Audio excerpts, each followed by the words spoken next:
தான் நான் ஃபர்ஸ்ட் சொல்ல விரும்புறது என்ன அப்படின்னா, நோய் இருந்தால், நோய் கன்ஃபார்ம் ஆச்சுன்னா அதுக்காக பயப்படலாம். நோய் இருக்குமோ அப்படின்னு நினைச்சிட்டு தயவு செய்து பயப்படாதீங்க. அந்த பயமே நோய். தேவையில்லாம நிறைய பிரச்சனைகளை பயம்ன்ற ஒரு விஷயமே நமக்கு உண்டாக்கிடும். என்னென்ன பிரச்சனைகள் தெரியுமா? யாராவது சொல்ல முடியுமா? நம்ம பயப்படுறோம்னா நமக்கு உடம்புல என்னென்ன மாற்றங்கள் வரும்? எஸ், பிபி, அப்புறம் சுகர், அப்புறம் ஹார்ட் அட்டாக், காலி, ஆலே காலி.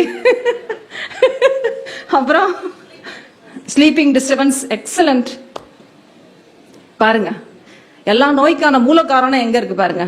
தேவையில்லாத பயம் ஃபர்ஸ்ட் வயிறு படபடக்கும். ஸோ ஒரு பயம் வர்றப்ப ஃபர்ஸ்ட் அஃபெக்ட் ஆகுறது என்னன்னா வயிறு, குடல் கடமுட கடமுட கடமுட கடமுடன்னு. அவ்வளவுதான், இதோ வயித்த கலக்குதே, என்ன பண்ண போறேன்னு தெரியலையே அப்படின்ட்டு.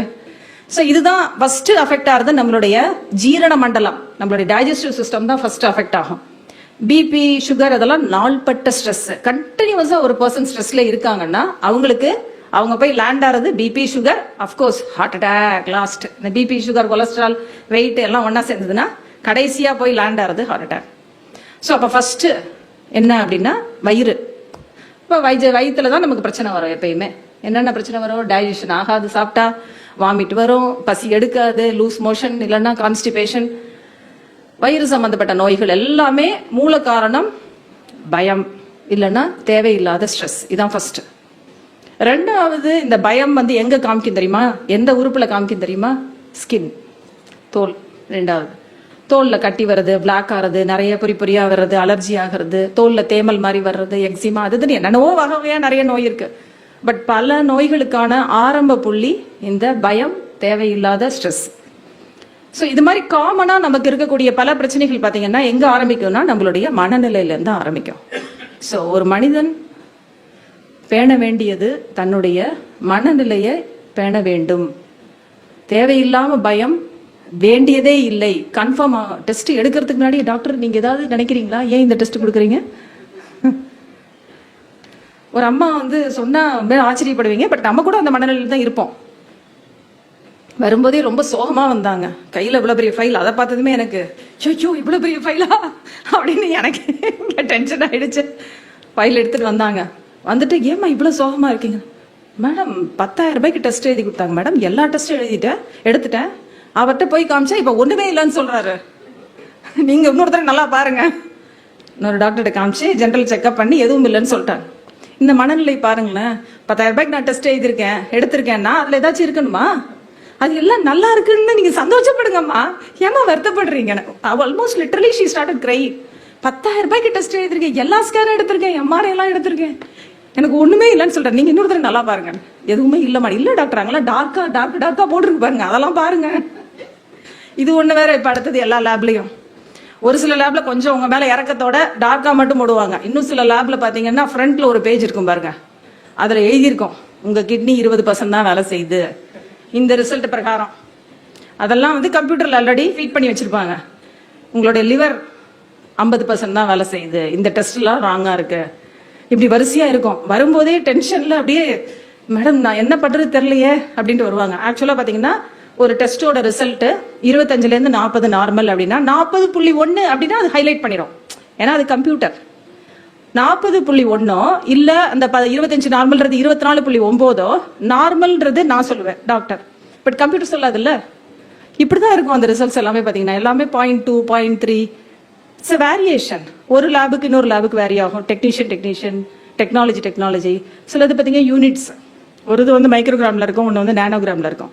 இங்க 45 நார்மல்னு சொன்னாங்க டாக்டர். போன தடவை டெஸ்ட் எடுத்தா இந்த தடவை 75 அப்டாமல் அப்படின்னு கேட்பாங்க. பார்த்தா அது மைக்ரோகிராம்ல இருக்கும், இது வேற யூனிட்ல இருக்கும். ஸோ இந்த மாதிரி விஷயங்கள்லாம் நம்மளா லேப் டெஸ்ட் எடுத்து நம்மளா அதை இன்டர்பிரேட் பண்ணும்போது நிறைய குழப்பங்கள் கட்டாயமா வரும். ஸோ இது எதுக்காக நான் சொல்ல வந்தேன் அப்படின்னா, டெஸ்ட் எடுக்கும் போதே பயப்பட வேண்டியதில்லை, அது அப்நார்மலா தான் வரும். உங்களுக்கு ஒரு உண்மையை நான் சொல்லவா?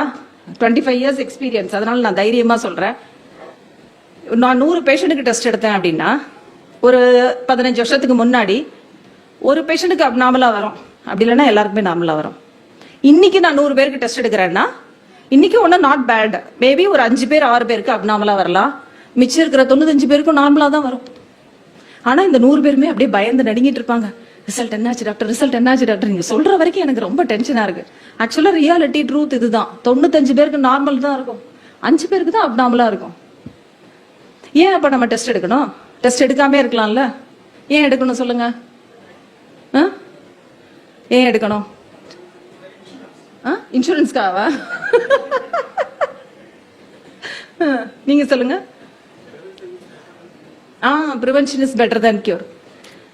ஸோ எப்பயுமே நோய் இருக்கா இல்லையான்னு தெரிஞ்சுக்கிறதுக்கு நம்ம டெஸ்ட் எடுக்கிறோம். நம்ம நல்லா இருக்கோம்னு கன்ஃபார்ம் பண்ணதில்ல அந்த டெஸ்ட் நெகட்டிவ்னா அதையே நம்ம நினைக்கிறதே கிடையாது. ஏன்னா நம்ம ஆட்டிடியூடே அப்படிதான். ஒரு கல்யாணத்துக்கே போவோம், எல்லாரும் நம்ம கிட்ட நல்லா பேசுவாங்க. ஒரே ஒரு அம்மா மட்டும் வேணும் மூஞ்சி திருப்பிட்டு போகும். வீட்டுக்கு வந்து அந்த அம்மா நீ மூஞ்சி திருப்பிட்டு போச்சு, மூஞ்சி திருப்பிட்டு போச்சு. இவ்வளவு பேர் உங்கள்கிட்ட ஹாப்பியா, உங்கள்கிட்ட நல்லா ஹாப்பியா இருந்தாங்க. அதை பத்தி நம்ம ஒரு நாளாவது பேசுவோமா? பேச மாட்டோம். அந்த ஒரே ஒரு அம்மா தான் நமக்கு முக்கியம். இது மாதிரிதான் நம்மளுடைய மனநிலை. அது ஜென்ரலா மனிதனுடைய மனநிலை அது. அப்ப அப்நார்மலா இருந்தா அதுக்கு முக்கியத்துவம் கொடுப்போம். எல்லாமே நார்மலா இருக்கு, எனக்கு எல்லாம் நார்மலா இருக்குன்னு சொல்லிட்டாங்க, நம்ம ஹாப்பியா இருக்கணும். அதுக்குதான் டெஸ்ட் எடுக்கிறது. சொல்லி கன்ஃபர்மேஷன். நான் சும்மா உங்களை பார்த்துட்டு எல்லாம் ஒண்ணும் இல்லம்மா நல்லா இருக்கீங்க அப்படின்னு நீங்க ஒரு வயிற்று வரும்போது நான் சொன்னேன்னா நீங்க என்ன நினைப்பீங்க? அப்ப வேணா உங்களுக்கு ஓகேயா இருக்கும். சரி ஓகேன்னு ஒரு ஃப்ரெண்டு ஃபோன் பண்ணுவாங்க, வயிற்று வலியா, நீ ஸ்கேன் எடுத்தியா? அது எப்படி உனக்கு நார்மல்னு சொன்னாங்க? அதுக்குதான் இதெல்லாம் வந்து எதுக்குன்னா சயின்டிபிக்கா you should have a proof. எனக்கு வயிற்று வலிக்குது ஆனா எதுவும் இல்லைன்றதை எப்படி ப்ரூவ் பண்றது? அப்ப ஒரு ஸ்கேன், பேசிக்கா ஒரு பிளட் டெஸ்ட், சுகர் இது மாதிரி எடுக்கும்போது எதுவும் இல்லைன்னு வரும்போது எனக்கும் கன்ஃபார்ம் ஆகும், சரி ஒன்றும் பிரச்சனை இல்லை உங்களுக்கு. அவங்களுக்கும் மைண்ட்ல ஒரு நிம்மதி, சரி நமக்கு எதுவும் பிரச்சனை இல்லை. சயின்டிபிக் ப்ரூஃப் இஸ் நீடட் இந்த காலத்துல. ஏன்னா எவ்ரிபடி நோஸ் மெனி திங்ஸ், எல்லாருக்குமே நிறைய விஷயம் தெரியுது. So you need scientific proof. அவங்களே கவுண்டர் பண்ணணும்ல. உங்க ஃப்ரெண்டு கேட்கறாங்கன்னா அதெல்லாம் எடுத்தாச்சு எல்லாம் நார்மல் சொல்லிட்டாங்க, ஓகேயா? ஸோ இந்த மாதிரி நிறைய விஷயங்கள் ஆரோக்கியத்தினுடைய அடிப்படையா இருக்கிறது முதல்ல மனநிலை தான் அப்படின்றத நான் உங்களுக்கு எல்லாருக்குமே சொல்ல விரும்புறேன். அஃப்கோர்ஸ் ஆரோக்கியம்னு வரும்போது உணவு ரொம்ப ரொம்ப முக்கியம். ரெண்டாவது நல்ல தூக்கம் ரொம்ப முக்கியம். எக்ஸசைஸ், உடனே நான் போய் ஜிம்முக்கு போக வேண்டியதில்லை. எக்ஸசைஸ்னா வீட்டுக்குள்ளேயே நடக்கிறது கூட எக்ஸசைஸ் தான், ஓகேயா? அதனால மொபைல் எடுக்கிறீங்களா, மொபைலுக்கு மரியாதை அப்படின்னு வச்சுக்கோங்க. கையில போன் எடுத்தா நமக்கு என்ன நடக்குதுன்னே தெரியாது. அது சோசியல் மீடியாவா இருக்கட்டும், இல்ல அது பேசுறதா இருக்கட்டும், அப்படி நடந்துகிட்டே இருங்க. நீங்க நடக்கிறதே உங்க மைண்ட் கால்குலேட் பண்ணாது. ஏன்னா நிறைய பேர் என்ன பண்ணுவாங்கன்னா, ஐயோ நான் 2 கிலோமீட்டர் நடந்துட்டேன் இன்னைக்கு, நான் 5 கிலோமீட்டர் நடந்துட்டேன், நான் 1 மணி நேரம் நடந்துட்டேன் அப்படின்னு தன்னைத்தானே அப்படியே வியந்து அதுக்கப்புறம் 10 நாள் நடக்கவே மாட்டாங்க. அவ வந்து கேட்டா கண்ணு பட்டுருச்சு அதான் நடக்க முடியலன்றாங்க. ஏதோ ஒரு காரணம் நடக்காம இருக்கிறதுக்கு.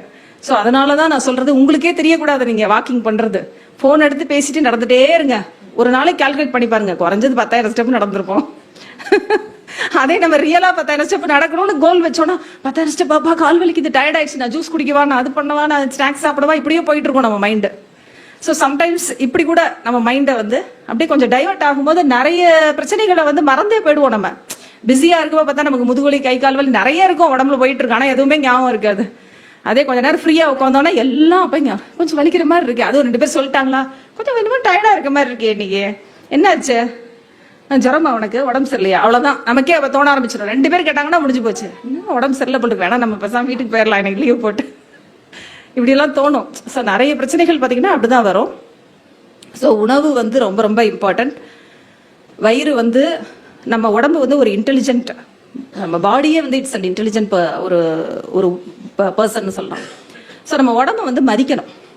ஏன் மதிக்கணும்? நான் தான் என் உடம்பு, அப்ப நான் ஏன் மதிக்கணும் அப்படின்னு நம்ம கேட்கலாம். ஸோ இந்த கொஸ்டின் மட்டும் ஆன்சர் பண்ணுங்க. மூச்சு விடுறீங்க, அது நம்மளை கேட்டு செய்யுதா? ஒரு நிமிஷத்துக்கு எத்தனை தடவை மூச்சு விடணும்னு நம்மள கேக்குதா? இந்த நிமிஷத்துக்கு நான் எத்தனை மூச்சு விட்டுக்கலாம், அடுத்த நிமிஷம் கொஞ்ச நேரம் ரெஸ்ட் எடுத்துக்கலான்னு கேக்குதா? நம்மள கேட்கல. தானா தானே வேலையை செய்யுது. படி ஏறுறீங்க, உடனே மூச்சு அதிகமாகுது. அதிகமா வேலை செய்யறப்ப அதுவே இன்க்ரீஸ் பண்ணிக்குது.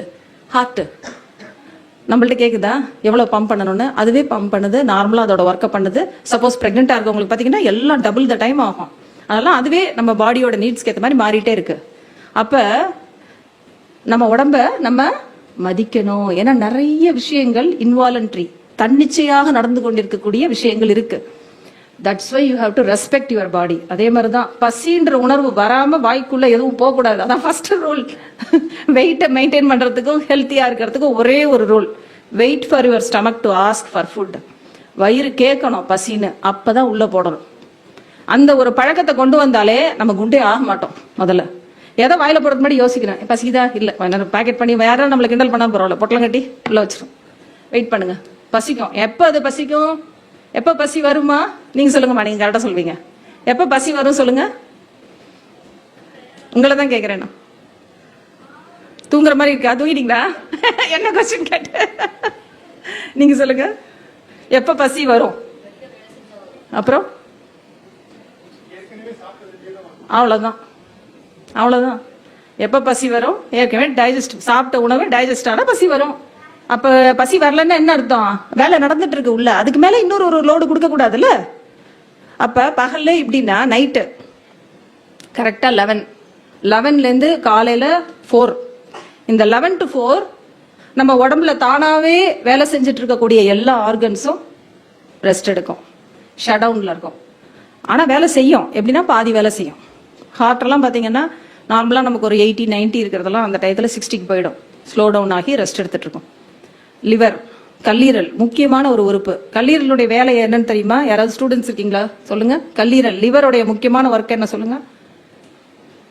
லிவர், கல்லீரல் முக்கியமான உறுப்பு. ஸ்டூடெண்ட்ஸ் யாராவது இருக்கீங்களா? முக்கியமான வேலை டீடாக்சிங், பியூரிஃபிகேஷன். அன்னைக்கு நம்ம உள்ள போட்ட நூடுல்ஸ், பீஸா, அது இது பர்கர் எல்லாத்துலயும் இருக்கிற கெமிக்கல்லாம் பிரிச்சு பிரிச்சு பிரிச்சு பாடிக்கு எதெல்லாம் பாய்சன், எதெல்லாம் நம்ம உடம்புல உள்ள செல்கள் அழிக்கக்கூடிய தன்மையோட இருக்கோ அது எல்லாத்தையும் வெளியேற்றக்கூடிய ஒரு ஒர்க்கு லிவர், கல்லீரலுக்கு. ஸோ அது அந்த ஒர்க்கெல்லாம் பண்ணி முடிச்சாதான் அது தூங்கும். எப்படி நம்ம கிச்சன்லாம் கழுவி விட்டு பெருக்கி தள்ளி தொடச்சு கோலம் போட்டு அடுப்பெல்லாம் தொடச்சு அதெல்லாம் முடிச்சு தானே படுக்கிறோம். நம்ம சமையல் முடிஞ்சிடும், அதுக்கப்புறம் எத்தனை வேலை இருக்கு? அதே மாதிரிதான் கல்லீரலும். எல்லா வேலையும் டைஜஷன் ஒர்க் முடிஞ்ச பிறகும் இந்த டீடாக்ஸ் ஒர்க்கு எல்லாத்தையும் பிரிச்சு கிரிச்சு கிளீன் பண்ணி அப்புறமா தான் லிவர் ரெஸ்ட் எடுக்கும். ஸோ 11 to 4 நம்ம லிவருக்கு முக்கியமா ரெஸ்ட் கொடுக்கணும். நம்ம மிட் நைட்ல 1 மணி 2 மணிக்கு பிரியாணி, 1 மணி 2 மணிக்கு கண்ட உணவு, பர்கர் எல்லாத்தையும் உள்ள போட்டா ஆக்சுவலா அந்த டயத்துல வந்து டைஜஸ்டே ஆகாது, அப்படியே இருக்கும், ஸ்டமக்குள்ளே இருக்கும் எல்லா ஃபுட்டும். ஒரு ஃபீல் ஆஃப் ஒரு சாப்பிட்டோன்ற திருப்தியை வழிய எதுவுமே டைஜஸ்ட் ஆகாது, அப்படியே எல்லாம் ஊறிட்டு இருக்கும். வாஷிங் மிஷின்ல துணியை போட்டு கரண்ட் போச்சுன்னா என்ன ஆகும்? அந்த கதை தான், அப்படிதான் இருக்கும் எல்லாம். திரும்ப மார்னிங் 4க்கு தான் திரும்ப ஸ்டார்ட் ஆகும் டைஜஷனே. ஸோ அதனாலதான் நம்ம பசி இல்லாமல் உணவு எடுத்துக்கொண்டே இருந்தோம் என்றால் நம்மளுடைய டைஜஷன் நல்லா அடிவாகும். அப்பதான் அசிடிட்டி, வயிறு எரிச்சலா இருக்கிறது, இங்க வந்து பேர்ன் ஆகிறது, கொஞ்சம் சாப்பிட்டாலே அப்படியே வயிறு வலிக்கிறது, இல்லை கேஸ் நிறைய ஏப்பமா வந்துட்டே இருக்கிறது, இந்த பிரச்சனையெல்லாம். இது எல்லாத்துக்கும் ஆரம்பம் என்னன்னா இந்த நம்ம ராங்கா நம்ம டயத்துல பசிக்காதப்ப எடுக்கக்கூடிய உணவு. ரெண்டாவது, உணவை எப்படி சாப்பிடணும்னு இருக்கு. உணவு சாப்பிடுறது அப்படின்றது அது ஒரு வேலை, இட்ஸ் அ ஒர்க். எப்போ நம்ம பாடியை நான் வந்து ரெஸ்பெக்ட் பண்ணணும்னு நான் சொன்னேன் இல்லையா, அதுல நம்ம கொடுக்கக்கூடிய ஒரு ரெஸ்பெக்ட் என்ன அப்படின்னா இந்த உணவு சாப்பிட்றது தான். அதுக்கு நம்ம போடுற ஃபியூயல் என்ன சொல்லுங்க? நம்ம உடம்புக்கு என்ன ஃபியூயல் கொடுக்குறோம்? சாப்பிட்றது தானே ஃபியூயல் அதுக்கு. அப்போ அதை மதிக்கணும். அந்த டைம் தான் ஃபோன், அப்போதான் ஃபோனில் பார்த்துட்டு மொபைலில் பார்த்துட்டு என்ன சாப்பிட்றோன்னே தெரியாது. என்ன காய் அம்மா என்ன செஞ்சிருக்கட்டும் அதை அப்படியே மொத்தமாக அள்ளி அப்படியே உள்ளே போட்டு அது என்ன டேஸ்ட்னு கூட பார்க்காம அப்படியே சாப்பிட்றது. ஆக்சுவலாக உணவு சாப்பிடும் பொழுது உணவில் கவனத்தை வச்சு மினிமம் அட்லீஸ்ட் ஒரு 10 minutes வாயில நல்லா அந்த உணவை மசிச்சு அப்புறமா தான் வயிற்றுக்குள்ள தள்ளணும். ஏன்னா அந்த உணவை வந்து உணவினுடைய ஜீரணம் வந்து எங்க ஆரம்பிக்குது? டைஜஷன் வாயில தான் ஆரம்பிக்கும். ஸோ வாயில ஒரு என்சைம் இருக்கும் டைலின்னு, அதுதான் ஃபர்ஸ்ட் ஸ்டார்ட் பண்ணும் டைஜஷனை. வாயில உள்ள செக்ரீஷன்ஸ், அந்த சலைவா தான் ஃபர்ஸ்ட். நல்ல உணவு வாயில மசிச்சு இந்த பற்களுடைய ஒர்க் அதுதான். வயிற்றுக்குள்ள போயிடுச்சுன்னா அங்க பல்லு கிடையாது வயிற்றுல. நம்ம உள்ள அப்படியே ஃபுல்லா தோசை இட்லி எல்லாம் முழுங்கிட்டோம்னா வயிற்றுக்குள்ள போய் அப்படியே தான் இருக்கும். ஆசிடால அதை வந்து அந்த அளவுக்கு கரைக்க முடியாது. It will take longer time digestion. 3 hours அப்படின்னா இது வந்து 6 hours ஆகும். அதே நல்லா நம்ம மசிச்சு வாயில உள்ள சலைவாவோட மிக்ஸ் பண்ணி கூழ், அப்புறமா தான் அந்த கூழை தான் முழுங்கணும். நம்ம வந்து இந்த கிரைண்டர்ல இது போடுவோம் பாருங்க, அது மாதிரி அப்படியே உள்ள போட்டுக்கிட்டே இருப்போம். உள்ள அது என்ன பண்ணது, என்னவோ பண்ணட்டும், எப்படியா கஷ்டப்பட்டு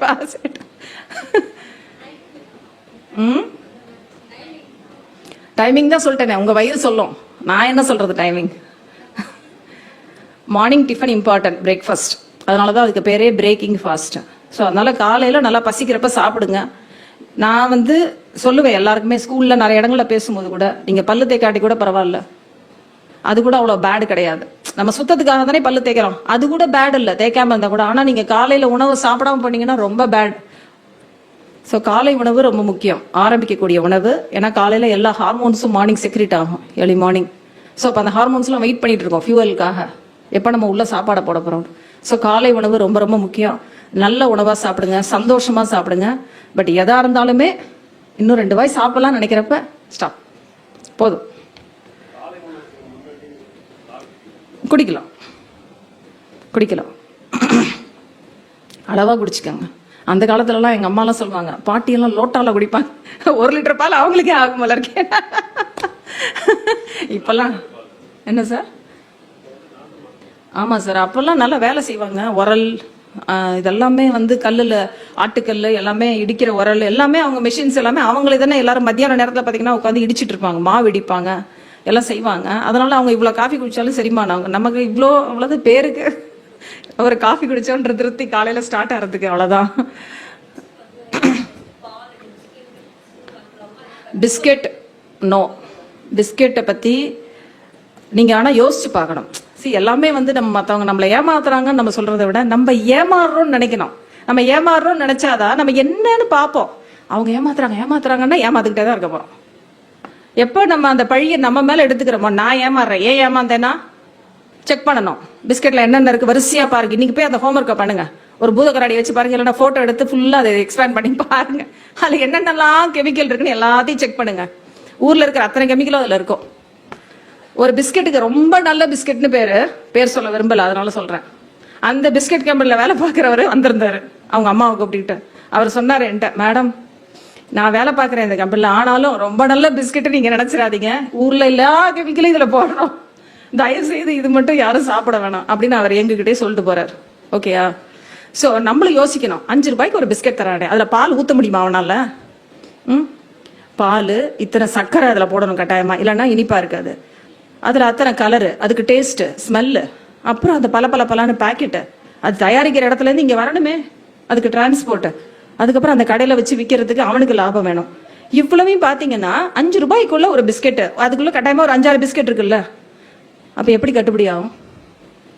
அப்ப அதுக்குள்ள என்ன இருக்கும்? தேவையான பொருள் எதுவுமே இருக்காது, சர்க்கரையை தவிர எதுவுமே அதுல இருக்காது. So analyse.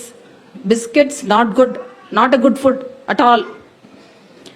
எப்போ பிஸ்கெட்னா வேற வழி இல்லை, எமர்ஜென்சி, டிராவல் பண்றேன், இப்போ நான் மாட்டிக்கிட்டேன் ட்ரெயின்ல, இப்போ நிறைய கேள்விப்படுறோம்ல, புயல்ல மாட்டிக்கிட்டாங்க, தண்ணியில மாட்டிக்கிட்டாங்க. அப்படி மாட்டிக்கிட்டோம்னா பிஸ்கெட் சாப்பிடலாம், வேற வழி இல்லை, அவசரத்துக்கு ஜீவிக்கிறதுக்கு. பட் நார்மலா நம்ம இருக்கும் பொழுது நோ பிஸ்கெட்.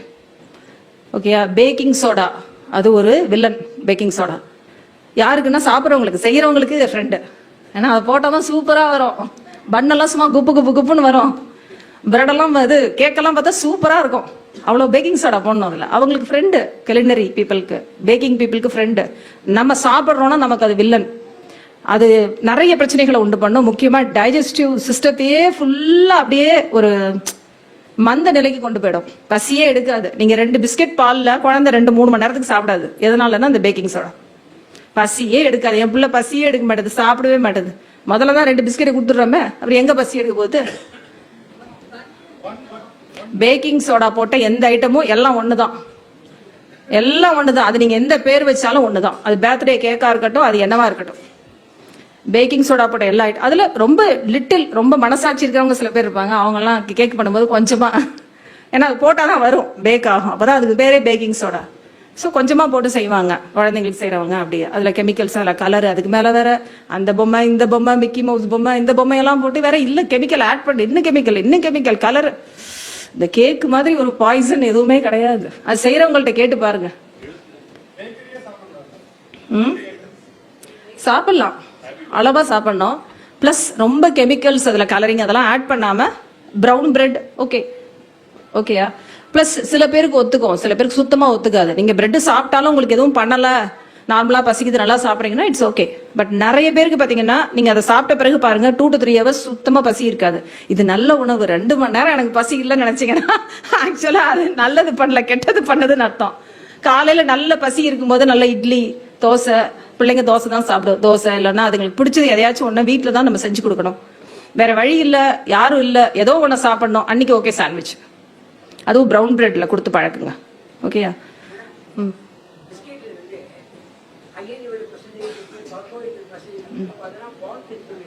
இருக்கும் சார். நீங்க மேல நல்லா பார்க்கணும். 100 கிராம்ல 1/2 கிராம் இருக்குன்னு எழுதியிருப்பாங்க. நம்ம சாப்பிட்றது 5 கிராமா இருக்கும். அப்ப நமக்கு எவ்வளவு கிடைக்கும் அதுல அயன்? யோசிச்சு பாருங்க.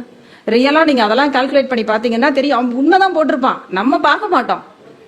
500 கிராம்ல 30 கிராம் இருக்குன்னு போட்டிருப்பான். நம்ம சாப்பிட்றது 5 கிராம். அப்ப எனக்கு எவ்வளவு கிடைக்கும்? 0.3 தானே கிடைக்கும். அது எப்படி டெய்லி அலவன்ஸ் எனக்கு எப்படி கிடைக்கும்? கிடைக்காது. ஸோ அதனால இது வந்து உணவு செலக்ஷன் ஆஃப் ஃபுட்டு ரொம்ப ரொம்ப இம்பார்ட்டன்ட். அஃப்கோர்ஸ் அவசரத்துக்கு உணவுகள், தயாரிக்கப்பட்ட உணவுகள் சாப்பிடலாம். என்னைக்கா ஒரு நாள் சாப்பிடலாம், நம்ம வயிறு சமாளிக்கும். கிட்னியும் சரி, லிவரும் சரி, எல்லாமே தே ஆர் வெரி இன்டெலிஜென்ட். எவ்வளோ நம்ம கெமிக்கலை உள்ள போட்டாலும் அதை கிளீன் பண்ணிடும் ஒரு கட்டம் வரைக்கும். எப்படின்னா இப்போ 5 நாளைக்கு நல்ல உணவு நான் சாப்பிட்றேன், ஒரு நாள் நான் போயிட்டு ஏதோ ஒரு அவசரத்துக்கு ஒரு உணவு சாப்பிட்றேன் கெமிக்கல் கலந்த உணவுன்னா என் உடம்பு சமாளிச்சிடும். ஆனால் நான் 5 நாளும் அதுக்கு கெமிக்கலை போட்டுட்டு ஒரே ஒரு நாள் ஐயோ அம்மா பிடிச்சி திட்டுறாங்களே, இன்னைக்கு வேற வழி இல்லாம இன்னைக்கு மாட்டிக்கிட்டவே இட்லி சாப்பிட்ற ஆட்களுக்கு அப்ப வேணா தெரியாது. But soon, very soon they will have all digestive issues. ஜீரணம் சம்பந்தப்பட்ட எல்லா பிரச்சனைகளும் வந்துடும். அதுக்கப்புறம் மெடிசன்ஸ் தான் எடுக்கிற மாதிரி ஆயிடும். அதே மாதிரிதான் தூக்கமும்.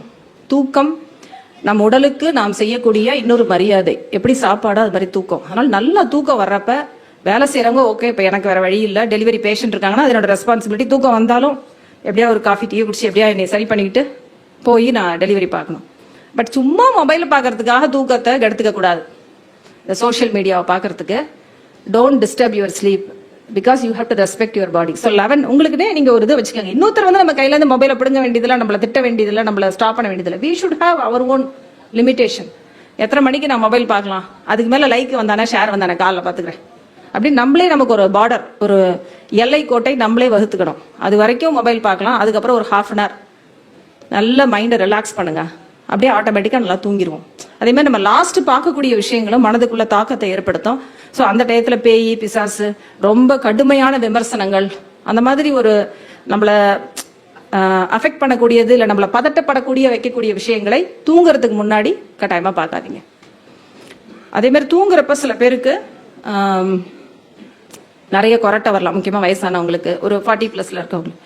அப்படி இருக்கு அப்படின்னா ஒரு சின்ன ஒரு வழி, முதல்ல நம்மள யாராவது கண்டுபிடிச்சு சொல்றாங்கன்னா ஃபர்ஸ்ட் நம்ம அக்செப்ட் பண்ணிக்கணும். நிறைய சமயங்களில் பார்த்தீங்கன்னா நம்ம வாயை திறந்து வச்சுட்டு தூங்குவோம், அது ஆட்டோமேட்டிக்காக அந்த ஒரு பழக்கம் வரும், அப்புறம் தான் அந்த கொரட்டை அது மாதிரி வரும். அப்படி இருக்குன்னா செக் பண்ணிக்கோங்க. ஏன்னா சம்டைம்ஸ் நமக்கு ஆக்சிஜன் கூட கம்மியாக இருக்கலாம் அந்த நேரத்தில்.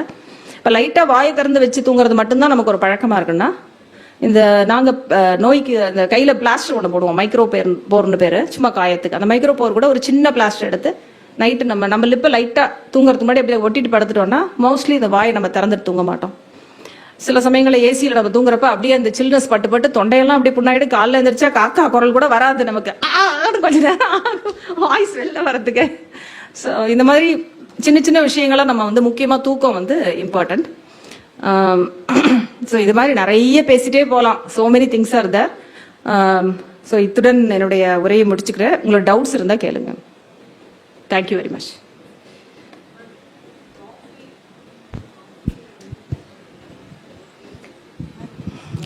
காஃபி டீ ரெண்டுமே அளவு தான் சொல்லி குவான்டிட்டி. ஏன்னா காஃபி டீ ரெண்டுமே வந்து நம்மளுடைய அந்த நர்வஸ் சிஸ்டத்தை வந்து தூண்டக்கூடியது காஃபி, அதே மாதிரி தான் டீயும். ஸோ அளவா குடிங்க, should be a limit. Quantity நான் சொன்னேன்ல, இது இல்லை 3 தடவை இதுதான். நாங்கள் டயட் பண்ண சொல்றவங்களே நான் சொல்றது எப்படின்னா, ரொம்ப கடுமையான டயட்ல போயிடாதீங்க, உங்களை நீங்களே தண்டிச்சுக்காதீங்க. எடுத்ததுமே ரொம்ப கடுமையா போனோம்னா நம்மளால மெயின்டைன் பண்ண முடியாது டயட்டை. ஸோ அப்போ நான் காஃபி குடிச்சு பழக்கம், எனக்கு டீ குடிச்சு பழக்கம்னா ஃபர்ஸ்ட் எப்படி ரெடியூஸ் பண்ணணும்? ஒரு நாளைக்கு நான் 1 கப்பு காஃபி குடிக்கிறேன், 1 கப்பு காஃபி 5 தடவை குடிக்கிறேன்னா ஒரே 1 கப்பு காஃபியவே 5ஆ டிவைட் பண்ணி கொஞ்சம் கொஞ்சமா. ஸோ காஃபி குடிச்சு எனக்கு ஒரு திருப்தியும் இருக்கும், அதே சமயத்தில் குவான்டிட்டியும் அதிகமாக உள்ளே போகாது. ஸோ கிராஜுவலாக டயட் பண்ணுறோம் இல்லை நம்ம வெயிட் லாஸ் பண்ணுறோம், எதுனாலுமே அந்த கட்டுப்பாடுகள் படிப்படியாக தான் அதை வந்து கொண்டு வரணும். So allowed coffee and tea, அந்த மற்ற சுகர் ட்ரிங்க்ஸ் அதை விட காஃபி டீ நல்லது பட்டர்னு தோடுது.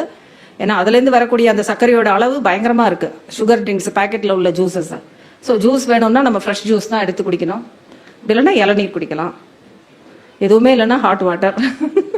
மேம் காஃபி, அதாவது ஜென்ரலாக சொல்கிறாங்க அதில் காஃபியில் இருக்கிற அந்த கேஃபின் கண்டென்ட் வந்து ஜென்ரலாக வந்து அந்த விட்டமின்ஸ்லாம் அப்சர்வ் பண்ண விட மாட்டேங்குது அப்படின்னு சொல்லிட்டு அது வந்து ஒரு வாட்டி குடிச்சா ஒன்றும் பிரச்சனை இல்லை ஒரு நாளைக்கு. நீங்க சாப்பிட்டது உடனே குடிக்க கூடாது, காஃபியும் சரி டீயும் சரி.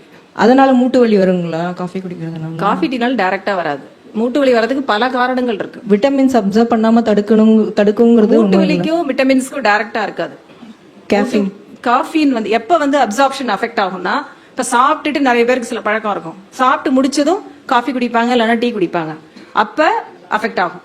எதுவுமே நீங்க லிக்விட்ஸ் வந்து வித்தின் 2 hours உங்க ஸ்டமக்ல இருந்து கிளியர் ஆகி போயிடும். அதுக்கப்புறம் நீங்க எடுக்கிற ஃபுட்டுக்கும் அதுக்கும் பிரச்சனை இருக்காது. அதுக்காக காஃபி டீ குடிச்சா நல்லதுன்னு நான் சொல்லல, இந்த ரிலேஷன்ஷிப் இல்லைன்றதுக்கு தான் சொன்னேன். மூட்டு வலி வரதுக்கு பல காரணங்கள் இருக்கும். அது நோயால இருக்கலாம், ஏஜிங்னால இருக்கலாம், தேயறதுனால இருக்கலாம், எடை அதிகமா இருந்தா இருக்கலாம், மாதிரி பல இல்ல சில சமயம் அந்த சிக்கன் குனியா அந்த மாதிரி பிரச்சனைகள்னால கூட மூட்டு வலி வரலாம். மூட்டு வலி வரதுக்கு பல காரணங்கள் இருக்கு. டைரக்டா டிஃபிஷியன்சினால மூட்டு வலி வரது rare. But calcium and vitamin D3 கம்மியா இருக்குன்னா ஜாயிண்ட் பெயின்ஸ் அதிகமா இருக்கும்.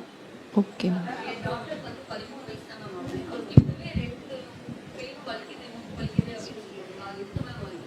வெயிட் எவ்வளவு இருக்காங்க?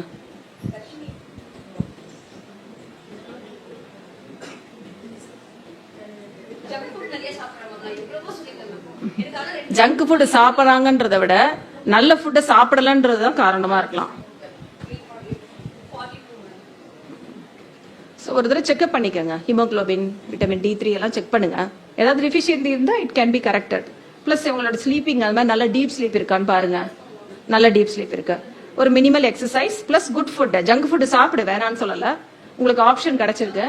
பட் யார் வாங்கி கொடுக்குறாங்க 2 பேக்கெட்டு? அதுதான் அங்கதான் வைக்கணும் நீங்க ஆப்ப. எல்லாத்துக்கும் ஒரு விலை வைங்க, ஒரு விலையை வைங்க. எல்லாத்தையும் சும்மா வாங்கி கொடுக்க கூடாதுல்ல, எதுனாலும் அதுக்கு ஒரு பிரைஸ் இருக்கணும். அது மொபைல் பாக்குறதா இருக்கட்டும் இல்ல ஜங்க் ஃபுட் சாப்பிடறதா இருக்கட்டும். வாரத்துக்கு ஒரு நாளைக்கு 2 பிஸ்கெட் பேக்கெட் ஓகே, பட் தினைக்கும் சாப்பிடக்கூடாது.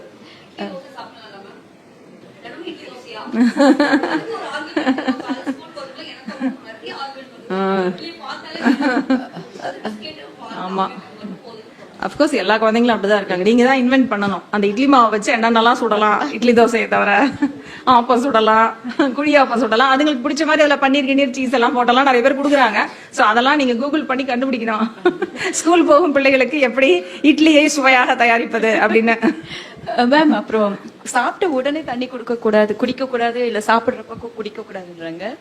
So which is correct ma'am? சாப்பிட்டு ஒரு 1/2 hour கேப் கொடுக்கணும் அப்படின்றதா இல்ல சாப்பிட்ட உடனே தண்ணி குடிக்கலாம்? கொஞ்சமா விக்குது அப்படின்னு தண்ணி குடிக்கலாம். பட் சில பேர் பாத்தீங்கன்னா அப்படியே ஃபுல் பாட்டில் 1 liter பாட்டில் டக்கு டக்கு டக்கு டக்குன்னு குடிப்பாங்க. அப்படி குடிக்கிறது நாட் குட். ஏன்னா டைல்யூட் ஆயிரும் வயிற்றுல, ஃபுட்டும் டைல்யூட் ஆயிடும். பிளஸ் ஆசிட் தான் வந்து வயிற்றுல ஹைட்ரோக்ளோரிக் ஆசிட், அது ஃபுல்லா டைல்யூட் ஆயிடும். அப்ப டைஜஷன் வந்து it may take a longer time. So அதனால அளவா சாப்பிட்றதுக்கு முன்னாடி கொஞ்சமா வேணா குடிச்சிக்கலாம். அது மாதிரி சாப்பிட்ட பிறகு கூட கொஞ்சமா தண்ணி குடிக்கலாம். நடுவில் கூட தாகம் அடி இல்லை எனக்கு தொண்டை விற்குது அப்படின்னா குடிக்கலாம். இன்னொன்னு என்னன்னா, நம்ம ஒரு இடத்துல தண்ணி குடிக்கிறது ஈஸியா அவாய்ட் பண்ணலாம். என்ன பண்ணலாம்னா, நம்ம எப்ப தண்ணி குடிப்போம் சொல்லுங்க? சாப்பிடும்போது ஒழுங்க முடியல, அப்புறம்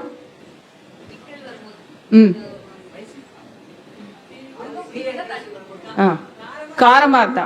யார் சொன்னாங்க? சூப்பர். காரமா சாப்பிட்டுதான் நிறைய நேரத்துல காரமா இருக்குன்னு தான் தண்ணி குடிப்போம். அப்ப என்ன பண்ணணும்? ஒரு சுவையை இன்னொரு சுவையால் மாற்றலாம். ஓகே, ஸோ அப்போ காரமாக ஒரு ஊறுகாய் நான் சாப்பிட்டேன், காரமாக இருக்குன்னா தண்ணி குடிக்கிறது பதிலாக கொஞ்சம் தயிர் சோறு எடுத்து போட்டு சாப்பிடலாம். இல்லை வேற ஏதாச்சும் காரம் இல்லாத என்ன இருக்கு அது சாப்பிடலாம். டேஸ்ட்டை சேஞ்ச் பண்ணிட்டீங்கன்னா அந்த காரம் ஃபீலிங் போயிடும். அப்போ தண்ணி குடிக்க வேணாம்.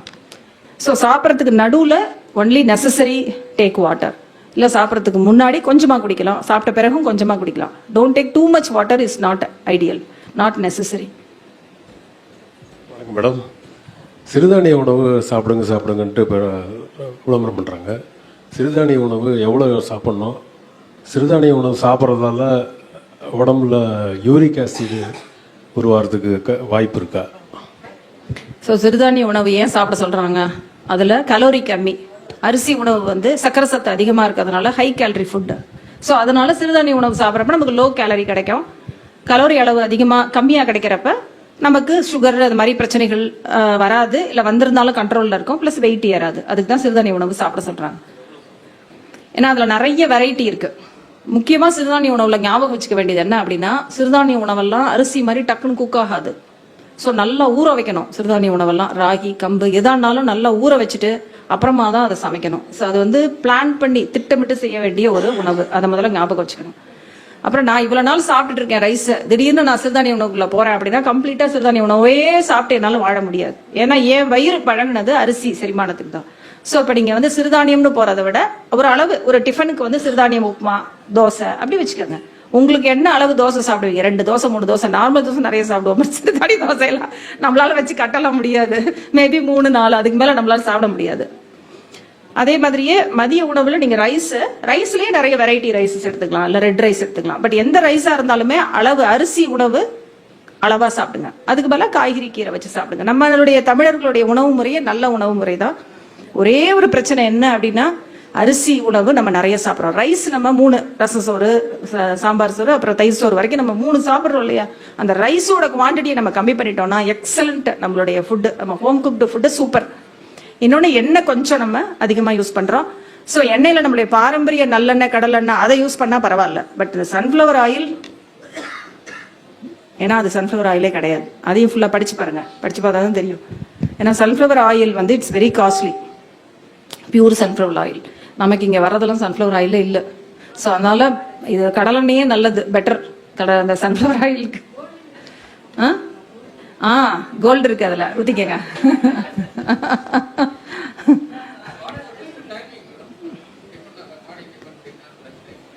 எந்திரிச்சதும் 2 hours. எந்திரிக்கதே 12 மணினா அது பிரேக்ஃபாஸ்டே கிடையாது. எந்திரிச்சு 2 hours பிரேக்ஃபாஸ்ட்.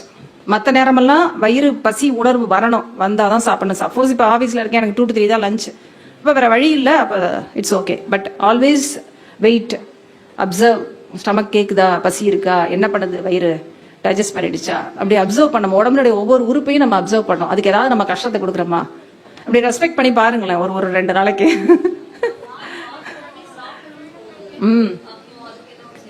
அதுக்கு நீங்க தான் கண்ட்ரோல் பண்ணிக்கணும். ருசிக்காக சாப்பிட முடியாது, பசிக்கு தான் சாப்பிடணும். வணக்கம் மேடம். இப்ப வந்து சுகர் வந்திருக்கு, பட் அதை கண்ட்ரோலுக்கு கொண்டு வந்துட்டோம். பட் அதுக்கு அப்புறமும் லைஃப் லாங் அந்த மெடிசன்ஸ் எடுத்துக்கிட்டே தான் இருக்கணுமா? கரெக்ட், நல்ல கேள்வி. ஆக்சுவலா நான் என் டாக்லயே வச்சிருந்தேனா, பட் டைம். பட் இப்ப இன்னொரு எக்ஸ்கியூஸ் மேடம், இப்ப நீங்க சொல்ற மாதிரி தான் ஆக்சுவலா நம்ம வந்து ஒரு 55 கிலோ வெயிட் இருக்கோம் அப்படின்னா ஆஃப்டர் சுகர் வந்த அப்புறம் ஓரளவுக்கு உடம்பு வந்து குறைஞ்சிருது. அப்ப நமக்கு அது தெரியுது தெரியலங்கிறத, நம்ம ஒரு இடத்துல ஒர்க் பண்றோம்னா அங்க பாக்குறவங்க எல்லாம் என்ன இப்படி போயிட்டு அப்படிங்கும் போது நீங்க சொல்ற மாதிரி அந்த ஒரு மனசெல்லாம் கேக்குறாங்க, ஒரு மாதிரி இருக்கு. நம்மளால அதை அக்செப்ட் பண்ணிக்கவே முடியல. அதனால டக்குன்னு இந்த டாக்டர் சரியில்லையா, அந்த டாக்டர் சரியில்லையா, இந்த மாத்திரை சாப்பிடலாமா, அந்த மாத்திரை சாப்பிடலாமான்னு ஓவர் கன்ஃபியூஷன்ஸ். சோ இதுக்கு என்ன ஒரு தீர்வு? சரி, சுகர்ன்றது நோய் கிடையாது, அதை ஒத்துக்கிறீங்களா? சுகர்னா என்ன? அது ஒரு நோயா சுகர்ன்றது? அவ்வளோ பிரச்சனையும் கிடையாது. அது வந்து இட்ஸ் டெஃபிஷியன்சி. நம்ம உடம்பினுடைய ஒரு ஜீரண நீர் நமக்கு கம்மியா சுரக்குது, ஆனா அது இம்பார்ட்டன்ட், அதுதான் கிங்க ஜீரணத்துக்கு. இன்சுலின் அது கம்மியா சுரக்குது. Okay, it's deficiency. ஸோ ஒரு டெஃபிஷியன்சி என் உடம்புல சுரக்க வேண்டியது சுரக்கலன்னா என்ன பண்ண முடியும்? எனக்கு அதுக்காக புதுசா ஒரு கணையம் இன்னும் டிரான்ஸ்பிளான்ட்லாம் கண்டுபிடிக்கல. கணையம் டிரான்ஸ்பிளான்ட், ஐலட்ஸ் ஆஃப் லாங்கர்ஹான்ஸ்ன்றது தான் அந்த இன்சுலினை சுரக்குது. அந்த டிரான்ஸ்பிளான்ட் எல்லாம் இப்பதான் ரிசர்ச்சஸ்லாம் போயிட்டு இருக்கு, இன்னும் வரல. அது வந்துருச்சு அப்படின்னா நம்ம நீங்க கேட்கிற கேள்விக்கு ஸ்ட்ரைட் ஆன்சர், அவ்வளவுதான். இந்த கணையத்தை தூக்கி போடு, இன்னொரு இன்சுலின் சுரக்கிற கணையத்தை உள்ள வச்சுட்டா முடிஞ்சு போச்சு வேலை. ஸோ நம்ம உடம்புல நோயின்னு இருந்தா அதை மருந்து கொடுத்தா அது கிளியர் ஆகும். பட் நோய் கிடையாது, இது டிஃபிஷியன்சி. டிஃபிஷியன்சி இருக்கிறப்ப அது லைஃப் லாங் இருக்க தானே செய்யும். ஏஜ் ஆக ஆக அந்த டிஃபிஷியன்சியுடைய தீவிரம் அதிகமாகலாம், பாசிபிள். அது உங்களுடைய லைஃப் ஸ்டைலை பொறுத்தது. நீங்க எப்படி எக்ஸசைஸ் பண்றீங்க, எப்படி டயட்ல இருக்கீங்க. ஏன்னா நிறைய பேர் என்ன பண்ணுவாங்கன்னா, நான் தான் மாத்திரை சாப்பிட்றேன்ல, அப்ப நான் எதை வேணாலும் சாப்பிடலாம். இன்னைக்கு நான் ஸ்வீட் சாப்பிட்ருக்கேன், நான் 2 மாத்திரையா போட்டுக்கிறேன். இப்படி எல்லாம் நான் 2 நாளைக்கு நான் சரியா சாப்பிடல, நான் மாத்திரை போடலாம். இப்படிலாம் நிறைய அதுல ரிசர்ச் பண்ணுவாங்க. சுகர் பீப்புள் கேட்டா தெரியும், நிறைய பண்ணுவாங்க. ஓ மாத்திரை நல்லா, அந்த மாத்திரை போட்டுக்கிறேன், என் மாத்திரையை வச்சிருக்கேன். இது மாதிரிலாம் நிறைய இருக்கும். சுகர் பேஷண்ட்ஸ் கேட்டீங்கன்னா ஒவ்வொருத்தரும் ஒரு பெரிய ஒரு புக்கே எழுதலாம், அவ்வளோ எக்ஸ்பீரியன்ஸ் இருக்கும் ஒருத்தருக்கும். இதுனா உடனே ஒருத்தட்டு அவங்க கிட்ட கேட்டு சித்தா போறேன், நான் உடனே இங்கே போறேன், நான் ஹோமியோக்கு போறேன், நான் அக்குப்ரெஷருக்கு போறேன். பட் நான் உங்ககிட்ட ஒண்ணு தான் கேட்கறேன். நான் அலோபதி டாக்டர்ன்றதுனால சொல்லல, நானுமே எனக்கு ரொம்ப பிடிக்கும், ஹோமியோலாம் ரொம்ப பிடிக்கும். ஹோமியோ பிடிக்கும், அக்குப்ரெஷர் எல்லாமே நானும் படிச்சிருக்கேன். பட் அலோபதியை பொறுத்தவரை பயங்கர பவர்ஃபுல் ஃபார்மா இண்டஸ்ட்ரி, மருந்து கம்பெனிகள் தான் பயங்கர பவர்ஃபுல். நாங்களாம் ஒண்ணுமே கிடையாது. ஸோ அப்படி இருக்கிற மருந்து கம்பெனிகள், ஹோமியோலயோ சித்தாலயோ ஒரு மருந்து இருக்குது சுகர் இருக்குதுன்னா அடுத்த நாள் அதை மாத்திரையா கொண்டு வந்துட மாட்டாங்கம்மா. கேன்சருக்கு ஒரு மாத்திரை இருக்குன்னா கரெக்டாக கொண்டு வந்துருவாங்க. இல்லை, அதனால தான் கொண்டு வர முடியல. இப்போ இன்சுலின் ஒன்று தான் இப்போதைக்கு நம்ம கையில் இருக்கக்கூடிய ரியல் ஆயுதம்னு சொன்னால் சுகருக்கு இன்சுலின் தான். மெடிசன்ஸ் அஃப்கோர்ஸ் நிறைய நியூவர் மெடிசன்ஸ் நிறைய வந்திருக்கு சுகருக்கு. அதெல்லாம் சிலதெல்லாம் ரொம்பவே நல்லா இருக்கு, சைட் எஃபெக்ட்ஸ்லாம் கம்மி ஆயிடுச்சு. ஸோ சுகரை பொறுத்தவரை இது வரைக்கும் ஒரு கன்ஃபார்ம்டா ஒரு எந்த விதமான அதர் சிஸ்டம்ல வந்து சுகருக்கு ஒரு நல்ல மெடிசன் இருக்கு அப்படின்னு சொல்ல முடியாது. இப்போ சுகர் வந்து ஒரு நோய் இல்லை, டிஃபிஷியன்சி. அப்போ ஏன் நம்ம அதை ட்ரீட்மெண்ட் கொடுக்கணும்? எதுக்கு அதை ட்ரீட் பண்ண? நான் டிஃபிஷியன்சியோட இருந்துக்கிறேன் அப்படின்னா என்ன ஆகும்? என்ன ஆகும்? எனக்கு இன்க்ரீஸ் சுகர் ஜாஸ்தியாக இருந்தால் பரவாயில்ல, 300ல் நான் வாழ்ந்துக்கிறேன் அப்படின்னு ஒருத்தங்க நினைக்கிறாங்கன்னா என்ன ஆகும் சொல்லுங்க? என்ன பாதிப்பு? எஸ், அதுக்கு தான் பயப்படுறோம். அதுக்காக தான் நம்ம சுகருக்கு மாத்திரை சாப்பிட்றோம். சுகர் கம்மி பண்றது, சுகருக்கு மாத்திரை சாப்பிட்றது எதுக்குன்னா நம்ம கிட்னி, கண்ணு, நர்வ்ஸ் எல்லாத்துலேயும், ஹார்ட், எல்லா ரத்த குழாயிலையும் போய் சுகர் படிஞ்சிடும். எக்ஸஸாக இருக்கிற சுகர்லாம் கொலஸ்ட்ராலா மாதிரி படிஞ்சிடும். அப்போ அவர் சொன்ன மாதிரி ஹார்ட் அட்டாக். திடீர்னு ஒரு நாளைக்கு பார்க்கும்போது பார்த்தா எல்லா ட்ரிபிள் வெசல் பிளாக் அப்படின்னு வரும் ஆஞ்சியோகிராம் எடுத்தா. ஸோ அது மாதிரிலாம் நிறைய காம்ப்ளிகேஷன்ஸ். அடிச்சது கிட்னின்னா ஒன்றுமே பண்ண முடியாது. அன்னைக்கு நான் எல்லாமே எடுக்கிறதுக்கு ரெடியாக இருப்பேன், என்னன்னாலும் பரவாயில்ல, நான் இன்சுலின் எவ்வளோ நாள் எடுத்துக்கிறேன் டாக்டர், 3 வேளை இன்சுலின் எடுத்துக்கிறேன், மாத்திரையும் சாப்பிட்றேன், ஆனால் ஆல்ரெடி கிட்னி காலி ஆயிடுச்சு, இனிமேல் என்ன பண்ண முடியும்? என்ன மாத்திரை எடுத்தாலும் ஒன்றும் ரிவர்ஸ் பண்ண முடியாது. ஸோ சுகர்னால் ஏற்படக்கூடிய பாதிப்புகள் இர்ரிவர்சிபிள், திரும்ப மாற்ற முடியாது. அதுக்காக தான் சுகருக்கு மாத்திரை எடுக்கிறோம், அது நோய் இல்லை அப்படின்னாலும். ஸோ அதனால மற்றவங்க என்னைய ஒல்லின்னு சொல்றாங்க, நான் எலக்ட்ரின்னு சொன்னா சொல்லிட்டு போறாங்க. நமக்கு கஷ்டம், நமக்கு நாளைக்கு நமக்கு கிட்னி பாதிச்சு அவங்கள வந்து கொடுக்க போறாங்க, யோசிச்சு பாருங்க. ஓகேயா? So it's not serious. வரலாம் if you take long time. சில மெடிசன்ஸ்க்கு சைடு எஃபெக்ட்ஸ் இருக்கு. அலோபதியை பொறுத்தவரை எந்த மெடிசனுமே இன்னோசன்ட் கிடையாது, எந்த மெடிசனும் ஃப்ரெண்டு கிடையாது. எல்லா மெடிசனுமே சைடு எஃபெக்ட் இருக்கு. பட் இப்போ ரோட்ல போறோம், ரோட்ல போனா ஆக்சிடென்ட் ஆகுதுல, ரோட்ல தானே ஆக்சிடென்ட் ஆகுது, அதுக்காக ரோட்ல போகாம இருக்குமா? ஏன் போறோம்? நமக்கு தேவை இருக்கு, நம்ம கேர்ஃபுல்லா இருப்போம். கேர்ஃபுல்லா இருந்தா கூட எதிர்த்தாப்புல ஒருத்தர் வந்து இடிக்கலாம், இருந்தாலும் நம்ம ரோட்ல போறோமே. அந்த மாதிரி தான் அலோபதி மெடிசன் தேவைன்னா எடுக்கணும், தேவையில்லைன்னா பேசாம இருக்கணும். நம்மளா போய் கடையில வாங்கி இஷ்டப்படி மெடிசன்ஸ் எடுக்கக்கூடாது.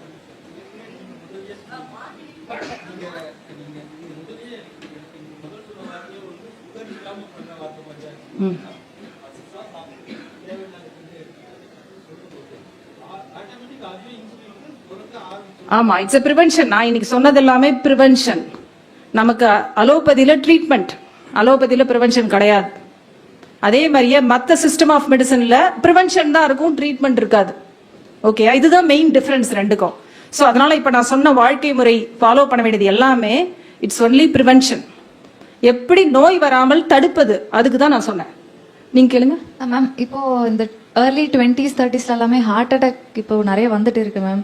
லைக் முன்ன மாதிரி நம்ம அந்த ஒர்க் அவுட், அந்த நீங்க சொல்ற அந்த மாவு அரைக்கிறது எல்லாம் நாங்க பண்றதில்ல. பிகாஸ் லைஃப் ரொம்ப கன்வீனியன்ட் ஆயிடுச்சு. இப்போ நம்ம பஸ்ல போறோம், இல்லைன்னா வண்டியில போறோம், யூஸ் பண்றோம். ஸோ அவங்க வந்து they seem to be very fit actually. இப்போ 2 பேர் இறந்து போயிருக்காங்க, இப்போ ரீசெண்டாக நியூஸ்ல கூட வந்திருக்கும். ஸோ அது எப்படி நாங்க இப்போ ஸ்கிரீனிங் எப்படி நம்ம பண்ணவும் முடியாது. பிகாஸ் நான் ஒல்லியா இருக்கேன், நிறைய பேர் ஒல்லியா இருக்கேன்னு சொல்லுவாங்க. ஸோ நமக்கு பாடி ஃபேட்டும் இல்லை, அப்போ எப்படி நமக்கு வந்து லைக் ஹார்ட் அட்டாக்ல பாசிபிளே இல்லைங்கிற மாதிரி தான் எனக்கு ஜென்ரலா தோணும். ஸோ எப்படி அது நடக்குது மேம்? ஸோ அது மேபி ரேர்.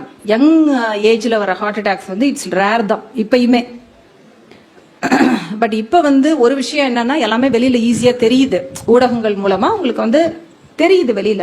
அப்பயும் நிறைய பேர் பாத்தீங்கன்னா சுகர் இருக்குதே கண்டுபிடிக்காம, கொலஸ்ட்ரால் இருக்குதே கண்டுபிடிக்காம நிறைய பேர் இறந்து போவாங்க. அந்த காலத்துலலாம் எதுவுமே தெரியாது, கிணத்துல குதிச்சாங்க, பேய் அடிச்சிருச்சு, அது மயக்கம் போட்டு வந்தாங்க, இடி விழுந்து, என்னவோ ஒரு காரணம் சொல்லுவாங்க. பட் ரியலா அந்த ஃபேமிலியோட இதை பாத்தீங்கன்னா ஹை கொலஸ்ட்ரால், ஃபெமிலியல் தான் அதெல்லாம். கொலஸ்ட்ரால்லாம் பாத்தீங்கன்னா ஒல்லியா இருப்பாங்க, கொலஸ்ட்ரால் பார்த்தா எங்கேயோ இருக்கும், 400ல இருக்கும் கொலஸ்ட்ரால். அது அவங்களுடைய ஜீன்ஸ்ல இருக்கு சில பேருக்கு. ஸோ அந்த மாதிரி இருக்கிறவங்களுக்கு தான் யங் ஹார்ட் அட்டாக் வரதுக்கான வாய்ப்புகள் இருக்கும். அதே மாதிரி எக்ஸசைஸ் பண்ணும்போதும், கார்டியோ பண்ணும்போது, ஒர்க் அவுட் பண்றோம், என்ன பண்ணாலும் you should listen to your body. உங்க உடம்ப நீங்க கவனிக்கணும். ஒரு கட்டத்துல சொல்லும் அது முடியல அப்படின்னு வரும்போது யூ ஷுட் ஸ்டாப். பட் நிறைய பேர் என்ன பண்ணுவாங்கன்னா இதையும் மீறி அப்பயும் அதை தாண்டி போகும்போது தான் they get into trouble. அதே மாதிரி head stress, hyper acute stress continuously it can make young age heart attack. அதனால உடனே போய் நம்ம எல்லா டெஸ்ட் எடுக்கணும்னு அவசியம் இல்லை. So as far as you feel healthy, நார்மலா இருக்கேன், எனக்கு எதுவும் இல்லை அப்படின்றக்கப்ப நோ நீட். ஓகேயா? But when you have some problem அப்படின்னா then you do all. என்ன டெஸ்ட் கேட்குறாங்களோ உங்க டாக்டர் அதை பண்ணுங்க. பட் அதுக்கு உடனே இதை மட்டும் பார்த்துட்டு எனக்கு இந்த இப்ப நான் ஃபர்ஸ்ட் என்ன சொன்னேன், கூகுள் பார்க்காதீங்க, ஒரு சின்ன விஷயத்தை பார்த்தாலே பயம் வந்துடும். ஸோ இப்ப 40ல ஒருத்தருக்கு 2 பேர் ஹார்ட் அட்டாக் பார்த்தா இருக்கிற 3 மில்லியன் பீப்புளுக்கு 30 மில்லியன் பீப்புளுக்கும் அந்த ஏஜ்ல இருக்கவங்க எல்லாருக்கும் எனக்கு வந்துருமா, நான் நல்லா தானே இருக்கேன், இவங்க நல்லா தானே இருந்தாங்க, இவங்களுக்கு ஹார்ட் அட்டாக் வந்துருச்சு. அதான் ஃபர்ஸ்ட் இந்த டாக் ஸ்டார்ட் பண்ணும்போது என்ன சொன்னேன், மனநிலை. டெத்தை யாராலையும் தடுக்க முடியாது. Anybody can stop death, nobody can stop death. Because நான் கண்ணு முன்னாடி பார்த்துருக்கேன், எல்லாமே இருக்கும் அவங்களுக்கு, எல்லா வைத்தியமும் கொடுப்போம், கண்ணு முன்னாடியே ஹார்ட் அப்படியே டக்கு டக்கு டக்குன்னு சினிமாவில் காமிக்கிற மாதிரி ஸ்டாப் ஆகும், பார்த்துட்டே இருப்போம், ஒண்ணுமே பண்ண முடியாது. நம்ம என்ன பண்ணாலும் அந்த மெடிசனை வந்து அக்செப்ட் பண்ணாது பாடி. அதை இன்னொருத்தர் யாராவது கொண்டு வந்து சேர்த்திருப்பாங்க, ஒரு ஊசி போட்டதுமே டக்குன்னு ரன்னிங் ஹார்ட் டக்குன்னு ரன் ஆக ஆரம்பிச்சிடும், தெரியாது. ஓகேயா? சோ அதனால தேவையில்லாத பயம் முதல் எதிரி நமக்கு. அத முதல்ல அதுதான் ஒருத்தர் ஆரோக்கியமா இருக்கணும்னா தேவையில்லாத பயத்தை வந்து விட்டுடணும். பயம் தேவைப்படும் போது பயப்படலாம், சும்மாவே இதுக்கு பயந்துகிட்டே இருக்கணும். அதான் ஃபர்ஸ்ட் ஸ்டார்ட் பண்ணேன்னா மேடம் லைஃப் ஸ்டைல் தான்